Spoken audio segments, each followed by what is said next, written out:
ॐ नमः श्रीयतिराजाय विवेकानन्दसूरये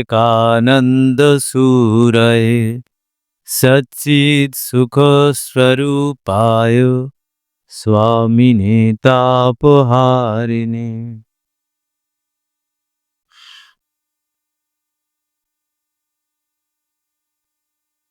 নমস্কার, রামকৃষ্ণ মিশন আশ্রম সারগাছির ইউটিউব চ্যানেলের সমস্ত ভক্ত দর্শনার্থী ও অনুরাগী বিন্দুদের আমার শুভেচ্ছা, নমস্কার এবং অভিনন্দন জানাই। স্বামী বিবেকানন্দের কর্মযোগের পাঠ হচ্ছিল আজ অনাসক্তি পূর্ণ আত্মত্যাগ। এটি হবে। এই অনাসক্তি আত্মপূর্ণ ত্যাগ, পূর্ণ আত্মত্যাগ এটা কি সেটা স্বামীজি বলছেন।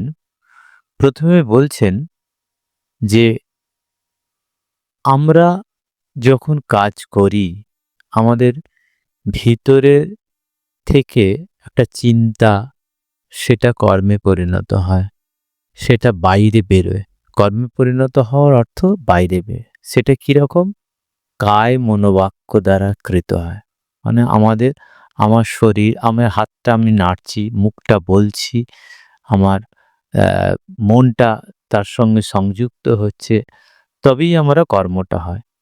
এই বলছে যে এই কৃত কর্ম বা প্রত্যেক কার্যই কি বলছে, যেমন আবার এর প্রতিক্রিয়া রূপে আমাদের কাছে ফিরে আসে, সেরূপ আমাদের কার্য অপর ব্যক্তির উপর এবং তাদের কার্য আমাদের উপর প্রভাব বিস্তার করে। দেখুন, একটা কাজ করলে তার রেজাল্টটা কীরকম থাকে, সেটা কীরকম হয়, যে আমি যে কাজটা করছি সেটা আমার কাছে প্রতিক্রিয়া স্বরূপ একটা হচ্ছে ফিরে আসবে এবং আমার কাজটা অন্যের উপর প্রভাব পড়বে, আবার অন্যের কাজটা আমার উপর প্রভাব পড়বে। এটা কীরকম হচ্ছে কি, যে এটা স্বামীজি বোঝাবেন, যে বলছে যে এটা কীরকম, যে স্বামীজি বলছেন যে লক্ষ্য করে থাকবে, কেউ যখন কোনো মন্দ কাজ করে সে ক্রমশ আরো মন্দ থেকে আরো মন্দ কাজ করে, মানে মন্দ থেকে মন্দের মধ্যে নেমে যায়, আরো মন্দতে নেমে যায়। এবং যখন সে সৎ কার্য আরম্ভ করে তখন তার অন্তরাত্মা দিন দিন সবল থেকে সবলতর হতে থাকে, সর্বদা ভালো কাজ করতে থাকে। দেখুন, একজন যখন আমরা দেখি আজকে এই মন্দ কাজটা অনেক বেশি, আমরা দেখি মানুষ অসৎ হয়ে গেছে, মানুষ কোনো সাহায্যের মধ্যে আসে না, মানুষ কোনো ঠক আছে, জোর আছে, হ্যাঁ তারপর বিভিন্ন রকম অরাজকতার কাজ করে। এই যে করছে সে একটা, মানে বলছে যখন একটা কাজ সে মন্দ কাজ করে, আরো বেশি মন্দ কাজ সে করার মতো প্রবণতা পায়, ঠিক সেই রকম যেমন ভালো কাজ করে সে ভালো থেকে আরো ভালো এবং সে নিজেকে আরো সবল করে আরো ভালো কাজ করে। এটা কারণটা কি? এটা বলছে যে এই কাজে কেন এরকম প্রবৃত্ত হচ্ছে, বলছে এটা সায়েন্স বলছে। স্বামীজি বলছেন এক মন আর এক মনের উপর কার্য করে, এই তত্ত্ব ছাড়া কর্মের প্রভাবের এই শক্তি বৃদ্ধি আর কোনো উপায় ব্যাখ্যা করা যেতে পারে না। স্বামীজি বলছেন যে এইটা কেন, এইটা বলছেন যে একটা মন আর একটা মনের উপরে ক্রিয়া করে, কার্য করে। আমাদের এই একটা জিনিস তাহলে কেন একটা মানুষ ভালো যখন করে আরো ভালো করে, খারাপ যখন করে আরো খারাপের দিকে নেমে যায়। এইটাই বলছেন যে একটা মন আর একটা মনের উপর ক্রিয়া করে। সেটা স্বামীজি বলছেন এটা একটা বিজ্ঞানের এদিক দিয়েছে। বলছে পদার্থবিজ্ঞান হতে উপমা গ্রহণ করলে দেখা যায় যে আমি যখন কোনো কর্ম করি তখন আমার মন একটা নির্দিষ্ট কম্পনের অবস্থা রয়েছে। একটা ঠিক কর্ম মানেই হচ্ছে তার মধ্যে একটা কম্পন হচ্ছে। সেই কম্পন রয়েছে। এরূপ অবস্থাপন্ন সকল মনেই আমার মন দ্বারা প্রভাবিত হইবার প্রবণতা আছে। দেখুন, যে যখনই হচ্ছে কি যে আমি কর্ম করতে যাচ্ছি, আমার একটা অবস্থা, কম্পনের অবস্থা আছে এবং এরূপ অবস্থাপন্ন সকল মনেই আমার মন দ্বারা প্রভাবিত হইবার প্রবণতা।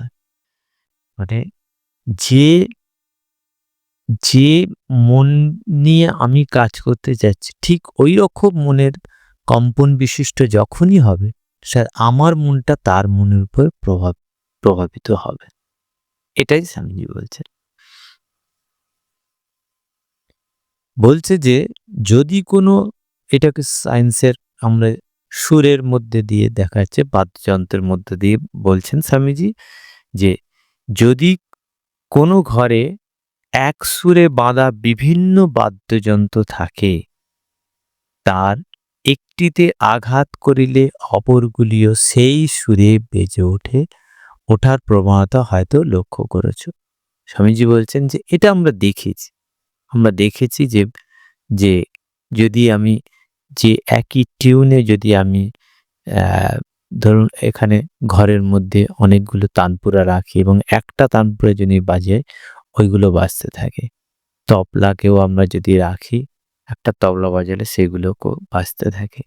এরকমভাবে এগুলো থাকে। সেই যে কম্পন, সেই কম্পন বিশিষ্ট যে এগুলো থাকে সেগুলো বাজতে থাকবে। সেই একই কম্পন বিশিষ্ট। সেইটা বলছে যে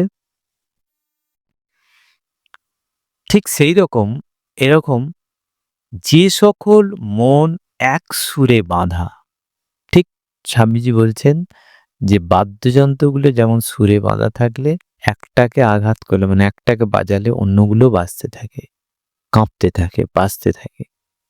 আর জীবনে হচ্ছে কি যে আমরা যতটা জোর বাজাবো সে ততটা জোর না বাজতে পারে, কিন্তু সেটাও বাজবে। এটাই বলছে। সে বলছেন যে মন এক সুরে বাঁধা এরূপ চিন্তা তাহাদের উপর সমভাবে কার্য করে। তাহলে ঠিক মনের ক্ষেত্র যদি এক সুরে বাঁধা থাকে, তাহলে সেই মনটা একরূপ চিন্তা তাদের উপর সমভাবে কার্য করবে। অবশ্য এটা বলছে দূরত্ব ও অন্যান্য কারণে চিন্তার প্রভাবে তারতম্য হবে বটে, তবে মনের প্রভাবিত হবার সম্ভাবনা সর্বদা থাকবে। মনের উপর প্রভাবিত হবেই। যে সুর একই কম্পন বিশিষ্ট হলে অবশ্যই হবে, এটা বলছে। মনে করে আমি কোনো মন্দ কাজ করছি, আমার মন কম্পনের এক বিশেষ সুরে রয়েছে, থাকবেই একটা সুরে। তাহলে জগতে সেইরূপ কম্পন বিশিষ্ট সকল মনেই আমার দ্বারা প্রভাবিত হবার সম্ভাবনা থাকিবে। যে বলছে যে আমি কোনো মন্দ কাজ করিতেছি, আমার মন কম্পনের এক বিশেষ সুরে রয়েছে, তাহলে জগতে সেইরূপ কম্পন বিশিষ্ট সকল মনেই আমার মন দ্বারা প্রভাবিত হওয়ার সম্ভাবনা থাকে। তাহলে দেখো, এই যে মন্দ কাজটা করছি, সেই মন্দ কাজটা সেই কম্পন বিশিষ্ট, মানে সেই রকম চিন্তা বিশিষ্ট ব্যক্তির উপর আমার মনটা প্রভাবিত হচ্ছে। এরূপে যখন আমি কোনো ভালো কাজ করি, তখন আমার মন আর এক সুরে বাজছে এবং সেই সুরে বাঁধা সকল মনই আমার মন দ্বারা প্রভাবিত হতে পারে। দেখুন, ঠিক একইভাবে মন্দটা যেরকম ভাবে হবে, ভালোটাও সেরকম ভাবে হবে। তাই বলছে যে তান শক্তির তারতম্য অনুসারে মনের উপর এই প্রভাব বিস্তারের শক্তিও কম বেশি হবে। তান শক্তি মানে কি? এই যে আমাদের সুরের জগতে তানের কথা বলা হয়।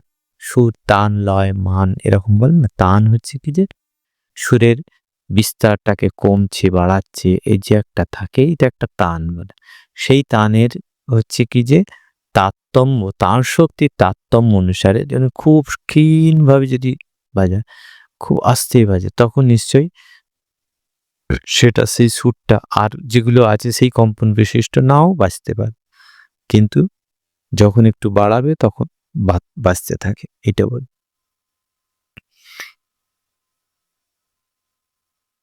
এই উদাহরণটা নিয়ে বলছে আরো একটু অগ্রসর হলে বুঝতে পারা যায় যে আলোক তরঙ্গগুলি ক্ষেত্রে যেমন কোনো বস্তুতে প্রতিহত হবার পূর্বে লক্ষ লক্ষ বৎসর শূন্য মার্গে ভ্রমণ করতে থাকে, লক্ষ লক্ষ বৎসর। এই চিন্তা তরঙ্গগুলিও যতদিন না সমভাবে স্পন্দিত হওয়ার মতো একটি বস্তু লাভ করে ততদিন হয়তো শত শত বৎসর ধরে ঘুরবে। এই সেম হচ্ছে কি যে এই যে স্পন্দন, দেখুন একটা বলছে যে একটা মন আর একটা মনের উপর প্রভাব বিস্তার করে।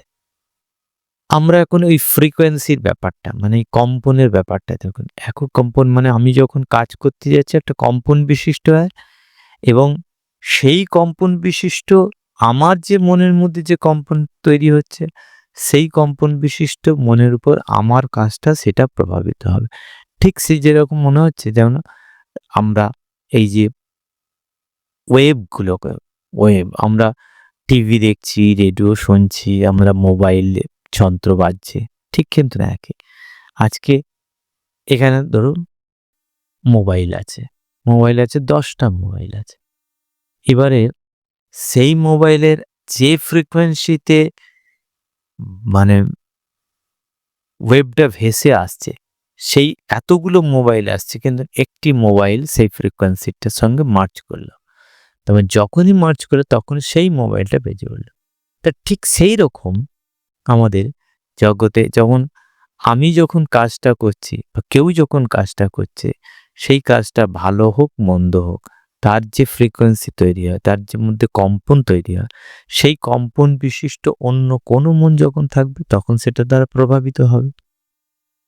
ঠিক সেই রকম মোবাইলটা সেম বেজে উঠছে, এখন 10খানা মোবাইল আছে, আমাকে যে রিং করছে মানে এটা কি সেই কম্পন বিশিষ্ট যে ওয়েবগুলো থাকে সেই ওয়েবগুলোই একমাত্র ওইটা ক্যাচ করতে পারে, বাকিগুলো কাজ করতে পারবে না, কারণ ওর সঙ্গে ওটা সেই একই ফ্রিকোয়েন্সিতে মানে একই সেটা কম্পন বিশিষ্ট থাকে।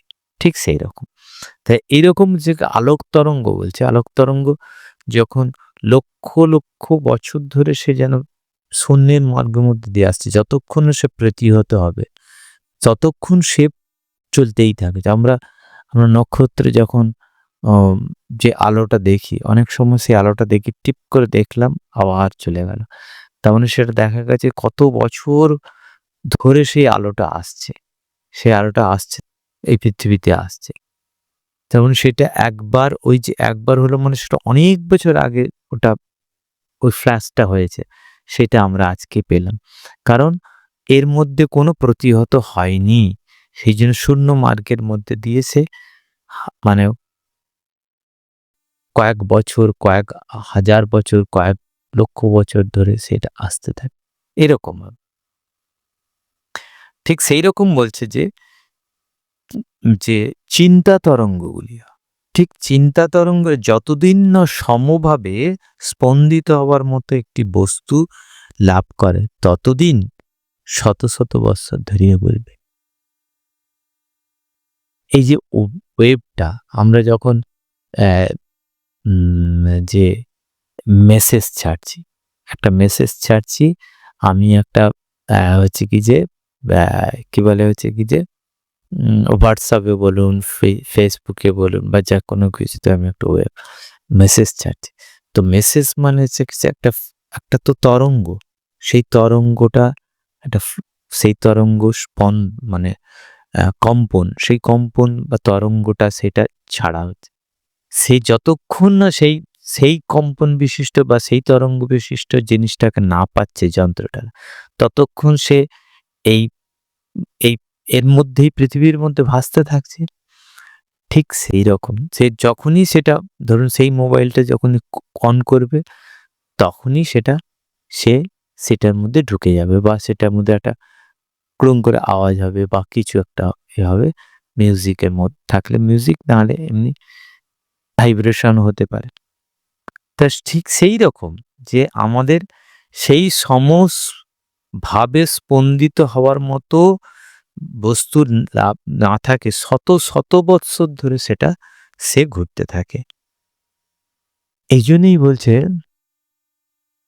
যে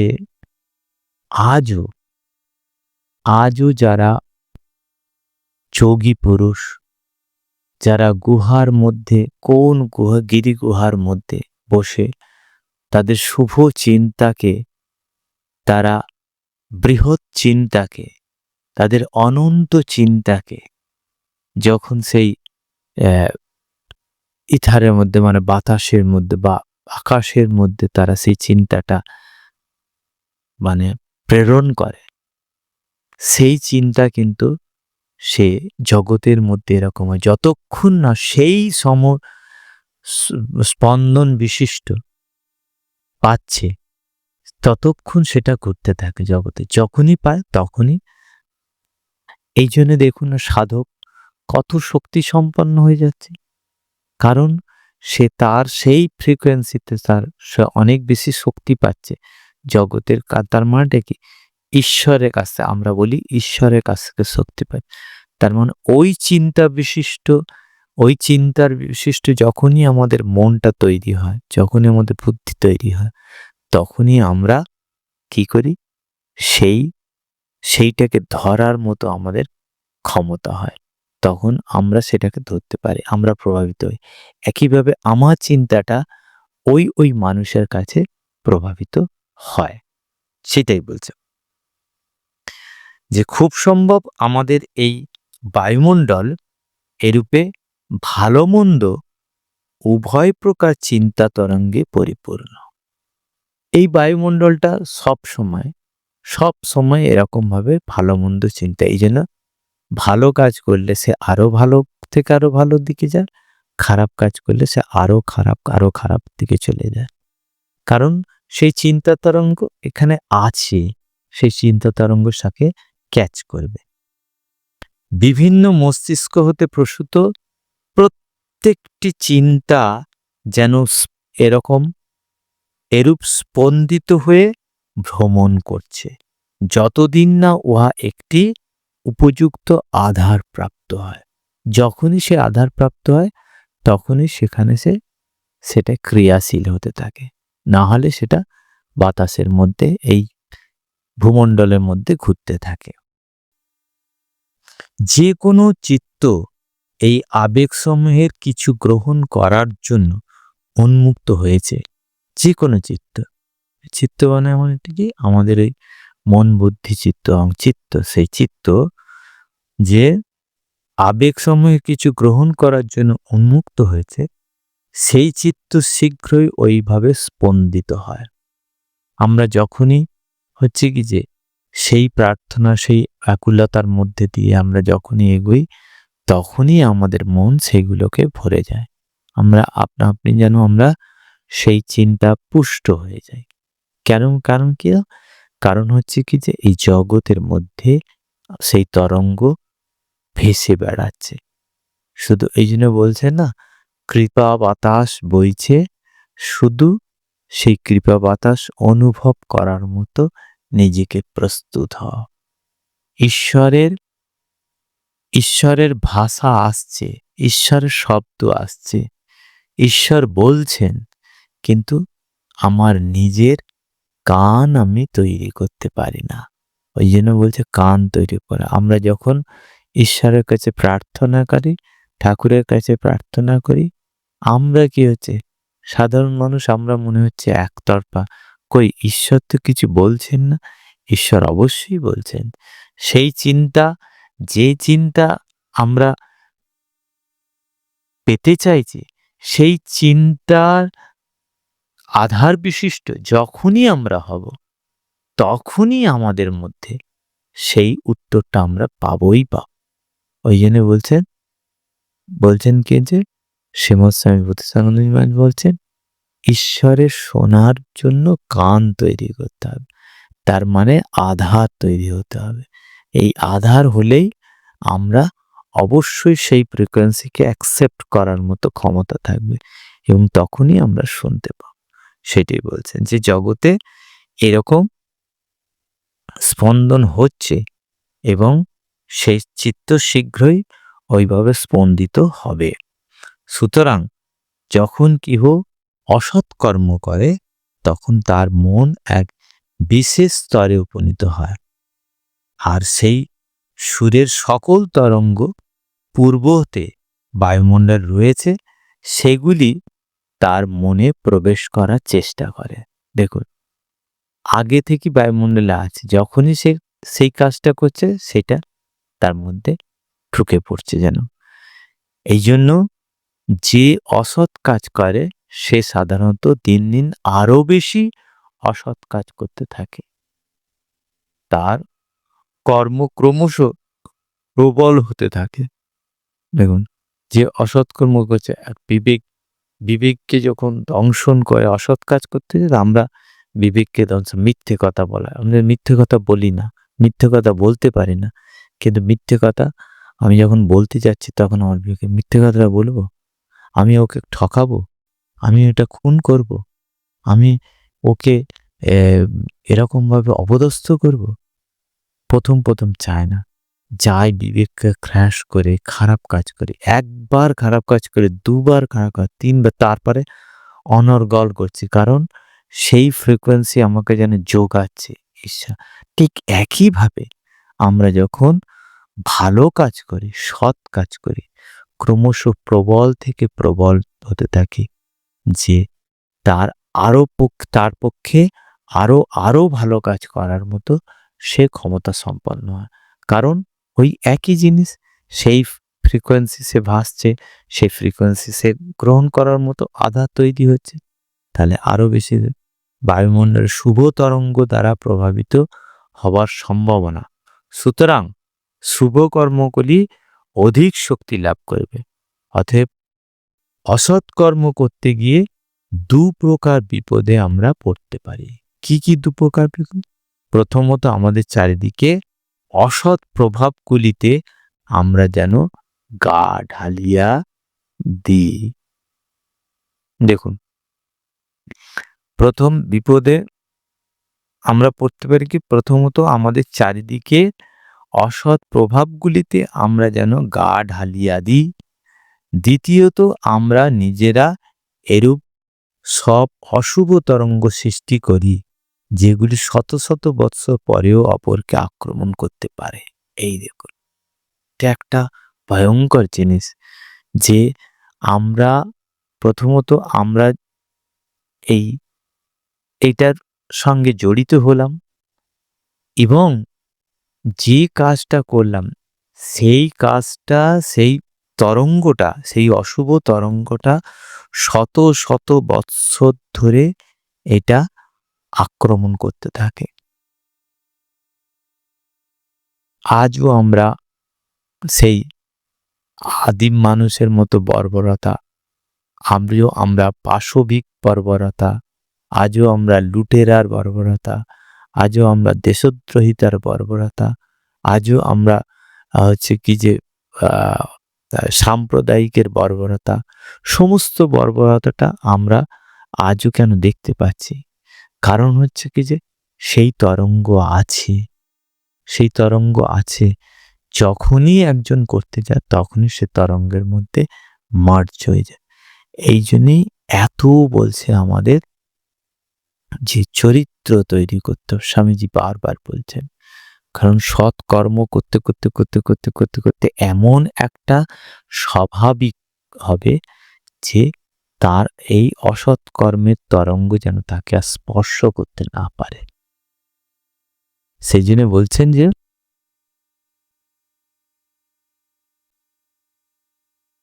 হতে পারে আমাদের অশুভ কার্য অপরকে আক্রমণ করবে। অসৎ কর্ম করে আমরা নিজেদের এবং অন্যেরও অনিষ্ট করি। আমরা তো নিজেদের করছি, এবং অন্যেরও অনিষ্ট করি। কেন আজকে আমাদের শাস্তি দেয়া হয়? কেন বলতে পারে তো? যে অসৎ কর্ম করছে সে নিজেই শাস্তি পাক। না, কেন দেওয়া হয়? কারণ হচ্ছে সে অসৎ কর্ম করে এই পুরো পরিবেশ, এই জগৎকে সে দূষিত করছে। কিরকমভাবে দূষিত করছে? ওই যে আমরা অন্যেরও অনিষ্ট করে। কিরমভাবে? না, সে তার অশুভ চিন্তাটা সে জগতের মধ্যে কি হচ্ছে? বিস্তার করে দিচ্ছে। সেই বিস্তার হচ্ছে কি যে আবার এক মানুষের উপর প্রভাব পড়ছে, অন্যের উপর প্রভাব পড়ছে। এটাই বলছে যে সৎকর্ম করে নিজেদের এবং অন্যেরও উপকার করি। অন্যান্য শক্তির ন্যায় মানুষের অভ্যন্তরস্থ সদসৎ শক্তির দ্বয় বাহির হইতে বল সঞ্চয় করে। তার মানে হচ্ছে কি যে আমরা সৎ অসৎ কর্ম করার সময় আমরা বাইরে থেকেও বল সঞ্চয় করতে পারছি। তার মানে আমরা যখনই এই কাজের মধ্যে লিপ্ত হতে যাচ্ছি, তখনই যেন প্রকৃতিতে এই জগতের মধ্যে সেই তরঙ্গ আছে, সেই তরঙ্গ দ্বারা আমরা প্রভাবিত হচ্ছি। এবং শুধু তাই না, আমি শুধু হচ্ছি তাই না, আমিও আবার আরেকজনকে করছি। আমিও একইভাবে আমার সেই কম্পন বিশিষ্ট যে তৈরি হচ্ছে, তার মধ্যেই আমার এই অশুভ চিন্তা। যদি আমি শুভ করি তাহলে শুভ চিন্তা, যদি আমি অশুভ করি অশুভ চিন্তা। তাহলে অশুভ চিন্তাটা কেন করব? অশুভ কাজ কেন করব? এই জন্যেই প্রত্যেক শাস্ত্রের মধ্যে অশুভ কাজ থেকে বিরত হতে বলছে। কেন বলছেন?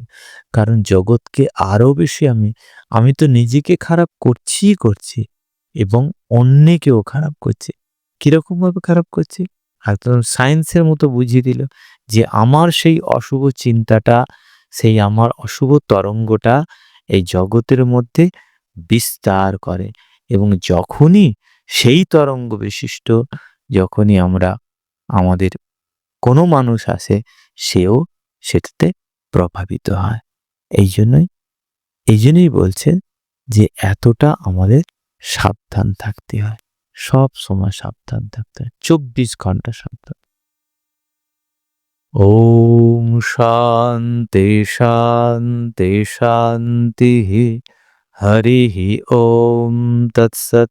শ্রীরামকৃষ্ণার্পণমস্তু।